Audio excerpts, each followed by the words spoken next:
放心啦，我哋目標一致，我唔會背叛你嘅，只要能夠離開呢座地獄，要我做乜都可以。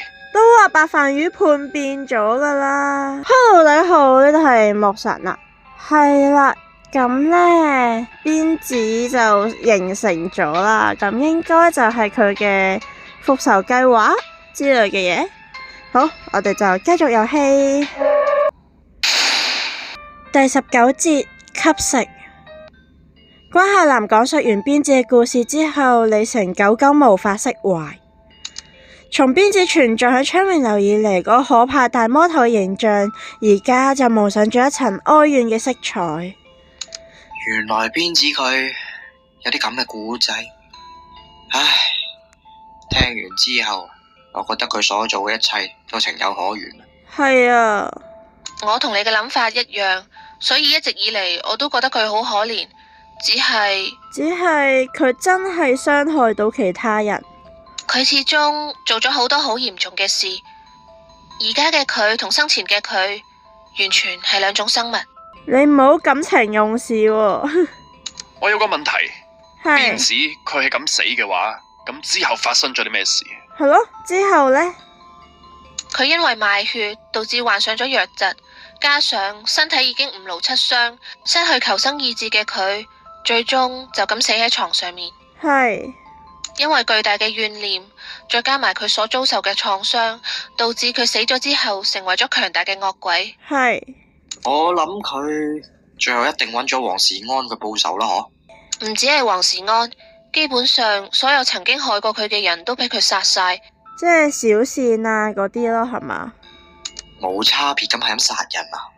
吓，成為鞭子惡靈嘅佢，唔單止見人就殺，而且仲吞噬咗附近嘅惡鬼。所以就變得好勁。喺佢靈力日益增強之下，加上無窮無盡嘅恨意，令鞭子一度成為陽間最大嘅禍害。係後來陰間似乎怕佢繼續搞事，所以就派人嚟捉佢落嚟。哦，佢應該喺陰間度受過審判噶，但佢仍然係惡鬼，點解呢？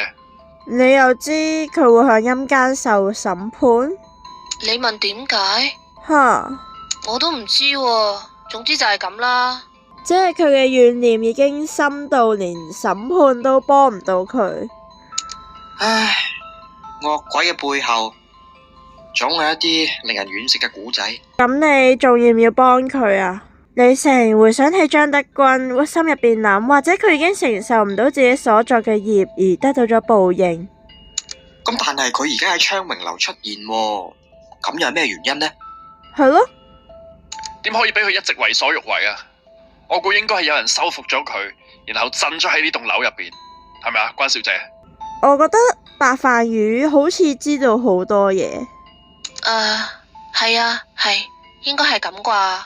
佢有心虛啦，佢暗自慶幸飯魚無意之中俾咗一個合理嘅答案嚟圓佢嘅大話。佢受到啲咁深嘅傷害，對世界有咁大恨意，都要理解嘅。可以理解，但係呢個世界唔接受咯。但係我哋可以點幫到佢啊？佢真係好想幫人喎。你仲諗住感化佢？咪咁天真啦，冇可能噶。係咯，好難喎呢件事。冇試過點知唔得喎？話唔定可以成功呢。到時候佢咪唔會害人咯。即係就會直接升天咁樣咯，係嘛？放下屠刀立地成佛咁樣。不如我哋而家去搵大叔去商量下。大叔都幫你唔到噶喎。李成嘅單純令到關夏男感到意外，但係亦都係呢一份赤誠令到佢重新審視起自己存在嘅意義。三個人返到去一樓就見到李導賢坐咗喺嗰個筆記電腦嗰度，唔知道喺度搞緊啲乜嘢。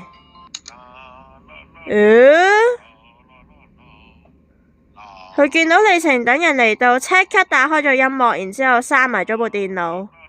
喂，屌，你哋又嚟？大叔，你救下邊子啦！你救下佢啦！啊？關小姐用佢嘅通靈能力話咗俾我哋聽邊子姑娘以前嘅事。係。唔係啊，邊子佢真係太可憐啦！我哋幫下佢啊！係咯，我哋幫下佢啦，你諗辦法啊！吓，唔係啊話，你哋講笑咋係嘛？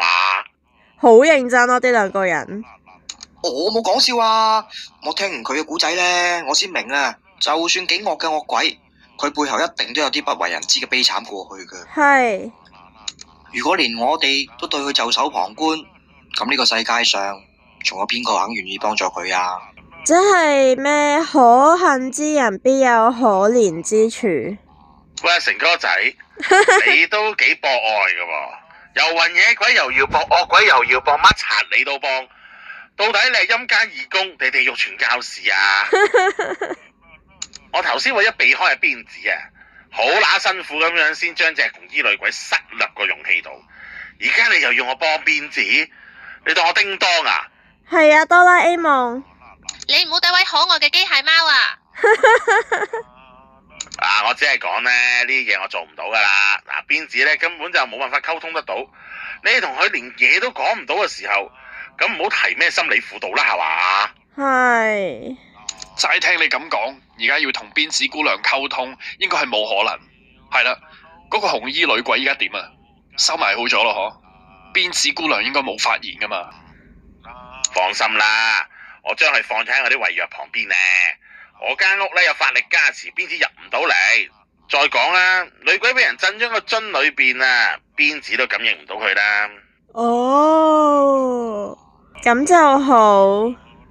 唉，咁點啊？如果咁落去，我擔心陰曹地府啲人呢會派人上嚟收服佢啊。係咯，咁點算啊？咁肯定噶喎，佢害咗咁撚多人，唔俾人捉佢坐先奇啦，係嘛？嗱，唔好諗咁撚多啦。我知你哋呢就好心嘅，不過呢唔係每隻鬼都可以俾你咁撚化到嘅。你哋睇到噶啦，佢怨念咁差大，淨係韞住佢啊，我哋已經好辛苦噶啦。我而家愁緊點樣將佢韞住喺度啊！哦，你成日都係認為解決鞭子嘅問題要從根源嗰度入手，既然知道佢嘅過去，就應該化解佢嘅怨恨，令到佢放低執念，就好似當初嘅阿娟咁樣。大叔，你記唔記得呢？我哋處理方娟嗰單嘢啊？佢變咗惡鬼之後，我哋咪諗過消滅佢嘅。但係當我哋清除咗個靈體之後，佢變翻正常鬼喎。係咯，你記唔記得啊？我梗係記得啦，你又想噏乜鳩啊？我哋照本畫樣整多次啊！既然清除靈體有咁嘅效果，咁我哋可唔可以揾到鞭子嘅靈體啊？如果將佢清除，咁樣佢咪可以變翻普通嘅鬼咯？哇，好有道理喎！如果佢唔再係惡鬼，我哋咪可以同佢溝通咯。呢個方法你覺得得唔得啊？你覺得你有幾多條命啊？李導言似乎從來都冇諗過呢種可能性，佢沉吟咗片刻。清除靈體呢，的確係削弱佢靈力嘅好方法嚟嘅。不過先唔講我哋而家唔知佢嘅靈體喺邊，就算你揾到啦，鞭子嗰個級別啊，邊同方娟嗰個七咕碌比啊，想要清除佢嘅靈體唔係一件易事嚟嘅。係。咁至少都係個方向啦，係咪？係咯。李導言同埋關夏南從來都冇諗過要揾鞭子嘅靈體超度，淨係將佢作為咗呢個看守嘅對象。如果真係可以削弱到佢嘅力量，或者真係可以揾到解決嘅方法，至少我哋就唔使咁被動啦。係咯，有得諗過喎。你真係覺得得？呢條昌榮樓喎，你應該明我哋咁做係有咩意義噶？吓？咩意思啊？李導言話中有話，關夏南自然係明白佢嘅言外之音。佢望住李成嗰一對清澈嘅眼中，並冇絲毫對鬼魂嘅恐懼，就係有滿滿嘅堅定，就苦笑啦。連李成都喺度為咗解決問題而努力，我哋呢啲識法術嘅人又點可以袖手旁觀呢？係咯，一齊啦！唉，既然係咁，咁我哋做好萬全嘅準備啦。鞭子嘅靈體呢，好有可能喺8樓嘅，但係單憑符水呢，就應該搞佢唔掂噶啦。係。嗰下男心中暗笑，你導演嗰一套響陽間對付鬼魂嘅方法，而家就用咗喺昌榮樓嗰度，呢個都響陰間嗰度都算係一個創舉啦。咁我返7樓睇下咩情況，為咗避免辮子姑娘影響到其他住客，我會叫佢哋匿埋喺屋企，唔好出嚟。係呢件事好重要。係，你快啲去啦。我想問呢，係咩事？點啊？你有啲咩顧慮咁呢？你講。唔係，我想問你可唔可以熄咗你個音樂？好鬼死煩啊！一日到黑喺度咿咿我嘈鬼住晒。但係呢個係大叔嘅音樂嚟噶，佢喺度啦啦啦啦啦啦啦咁樣。喂，你唔覺得呢種音樂好有 feel 嘅咩？係啊。你就有 feel，同我熄鬼咗佢。嘿嘿，你成望住兩個人，只係覺得只要同佢哋喺埋一齊，所有問題都可以被解決。自從嚟到昌明之後，佢對咗陰間有一啲新嘅理解，亦都改變咗自己嘅弱點。嗰隻咁嘅紅衣，究竟係收咗喺邊度？我完全感覺唔到佢嘅氣息。李成救咗佢之後，將佢安置咗喺李道賢嘅屋企入邊，我都真係唔係幾明李成點解佢會奮不顧身去救一隻惡鬼。李成，嗰把聲係白飯魚噶。我就應該連佢都食埋。唔得，而家唔可以食佢。都話白飯魚知道啲咩噶啦。點解啊？佢有啲咩咁特別，要令你如此着緊？定係你想背叛我？佢哋咩關係啊？嗰個人沉默咗一陣。佢係一隻好重要嘅棋，如果你食咗佢嘅話，呢棟昌榮樓就唔會再存在。呢度上上下下所有手足都會嚟對付你，你唔係覺得你有辦法可以對付到佢哋，然後走出去係嘛？所以李成而家唔可以殺，至少而家唔得。而家最緊要係吸收晒其他人嘅靈力喺手。係。嗰個人面對住辮子，但係一啲嘅畏懼嘅感覺都冇，相反，眼前嘅佢只係協助自己逃獄嘅工具咋。我都要諗下辦法，睇下可唔可以將嗰隻紅衣女鬼放出嚟，你就揾機會食咗佢。係。然後，哇，白飯魚叛變，嗰啲鬼差係唔容易對付。如果只係單獨去對抗嘅話，都仲有方法。但係問題係你都會因為咁消耗太多靈力。係。所以要點樣先可以走出去？走出去。你唔好咁心急好冇啊！既然正面對抗佢哋嘅話會不利，不如試下利用佢哋製造多啲混亂。例如呢？咩意思？咩意思啊？我哋係鬼，鬼差都係鬼，一樣都有情緒。係。我知道我會因為一啲事而激起恨意嘅話，會有一種力量喺身體入邊湧出嚟，化為靈力。哦，所以白飯魚都有啲恨意嘅。如果我哋可以成功激起佢哋嘅恨意，就可以增加多啲惡鬼，到時你就可以放膽去食佢哋，就有足夠嘅靈力走出去。係。放心啦，我哋目標一致，我唔會背叛你嘅，只要能夠離開呢座地獄，要我做乜都可以。都話白飯魚叛變咗噶啦。我哋嘅材料需要有銅錢啦、生薑、雞蛋、白糯米同埋黑狗血嘅。嗱，我哋將呢啲材料用符咒點燃融合，然後燒 Q 咗佢，再用八卦鏡封鳩住佢。我哋咁樣等3個時辰之後，就將啲血塗喺白線上面，咁就可以用嚟束縛辮子嘅靈體噶啦。哇，好精彩喎！哇，你呢啲道具喺邊度拎過嚟噶？喺邊度嚟？嗰啲我都係我私人珍藏嚟噶噃。係。你點會有呢啲嘢噶？係咯，點解嘅？你呢個問題好鳩得意喎，我係貨真價實嘅道士嚟噶噃。關夏男而家先至真正相信李道賢確實曾經係一個道士。所以3個時辰呢先可以發揮作用啊！咁3個時辰即係幾耐啊？6個鐘咯，係嘛？嗱，我同你科普一下，1個時辰就係2個鐘，3個時辰就係6個鐘。呢個血咧就需要足夠嘅時間混合凝結噶，先至可以發揮到佢嘅作用噶。係，明白。咁而家唯有等啦。等啦，等6個鐘。係啊，等等啦。梵宇返咗去7樓啦。係啊，去咗8樓啦。佢話佢要提醒啲新住客喎，不過呢，佢一個人處理咁多新住客，真係辛苦啊。其實我應該幫佢分擔下噶。佢一啲都唔 care 嗰啲新住客。當初6層嘅住客都係你一個人負責噶啦，佢應付得到噶啦。係咯，佢搞得掂噶啦。突然之間喺門外面傳嚟咗啲女仔尖叫嘅聲音。係咩聲啊？邊個啊？出去望望咯。成個。誒？阿靜小姐，點解嘅？幾時放噶？你唔好過去啊！你係咪又想送死啊？誒？但係阿靜小姐佢點算啊？哇！正當眾人不知所措嘅時候，紅衣女鬼已經被鞭子所控制並吞沒，轉眼之間佢已經消失咗喺眼前。太遲啦！哇！點會咁噶？阿靜小姐佢唔係俾大叔封印咗嘅咩？係咯。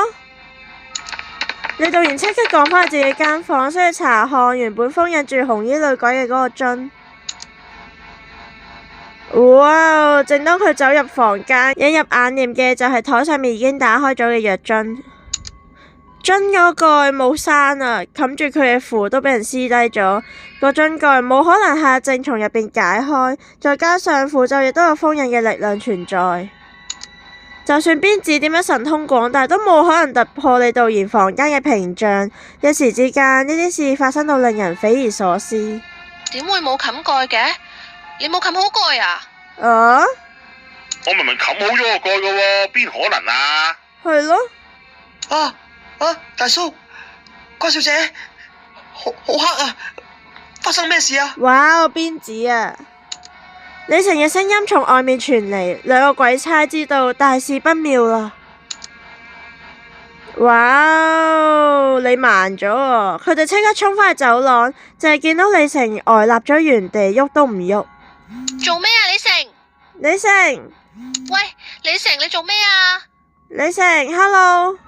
肥佬，李成，佢點解會咁樣嘅？係咯，發生咩事啊？哎呀，仆街啦呢鋪！誒？鞭子吸咗2隻 A 級，恢復咗唔少嘅靈力啊！哎呀，李成佢陷入咗佢嘅幻象啊！哦，范宇話唔可以殺佢噶嘛？咩話？咁點算啊？係咯，點算啊？冇撚計噶，鞭子佢而家直接入咗佢個腦啊！佢一定要自己諗辦法點樣甩身啊！係。呢個手法，佢到底想做咩啊？唔通佢想將李成都一齊吞噬？吞埋李成？睇個情況就唔係好似啦。如果淨係想吞鳩咗佢呢，佢應該好似頭先咁樣食嗰隻女鬼咁樣咁直接喐手啦。對恢復靈力嘅鞭子嚟講，好輕而易舉嘅啫喎。係。但係而家佢又困咗李成喺佢嘅幻象裏邊，佢嘅目的唔通想刺激李成？哦，所以要放更加多惡鬼出嚟。點解要咁嘥時間啊？係咯。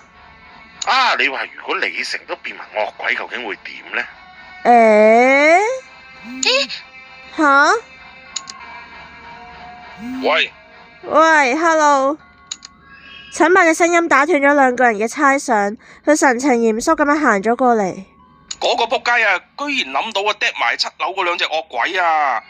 佢已經甩咗8樓個鎖啦。你2條爛攤啊，仲咁撚得閒喺度傾偈？唔係，喺度傾緊李成啫嘛。我哋冇啊，不過李成佢舐咗嘢喎。阿肥仔，而家唔係理佢嘅時候啊！你喳喳臨搵翻鞭子出嚟啊，鎖翻住佢啦。係。確實就係咁嘅，不過我哋要救李成，只可以消滅鞭子，咁樣嘅幻象先可以消失喎。係。李導言同埋關夏南正諗住跟隨陳伯去揾呢個逃離咗8樓嘅鞭子，但係就突然之間發現情況有異。咦？哇！做乜鳩啊？咩事啊？李導言亦都突然之間僵直咗身體，變到同埋李成一模一樣。喂，肥佬。係。唔係嘛？唔通我哋都？語音未落，關夏南亦都冇辦法避免，上世陷入咗邊子設下嘅圈套中。唉，估唔到真係搞唔撚掂，唉冇啦，唉仆街啦，唉，全部都仆街啦。我哋到最後都係搞佢唔掂，冇辦法啦，都要報上去，都係要揾幫拖啦。係。你唔好以為你可以為所欲為，你諗緊咩我都知，你冇可能成功，絕對冇可能。但係佢嗰度有個二五仔喎。完啦，范宇係衰人嚟㗎，哎唷，陳伯真係揾到支援咩？我覺得陳伯係第三個陷入呢個陷阱嘅人，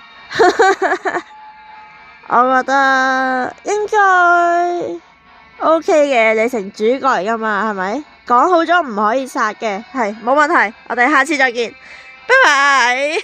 每一天一天，仿佛在訓練，有種感覺不太真實，只是想尋找夢境中環繞無比吵鬧的心跳，好像在狂風跳。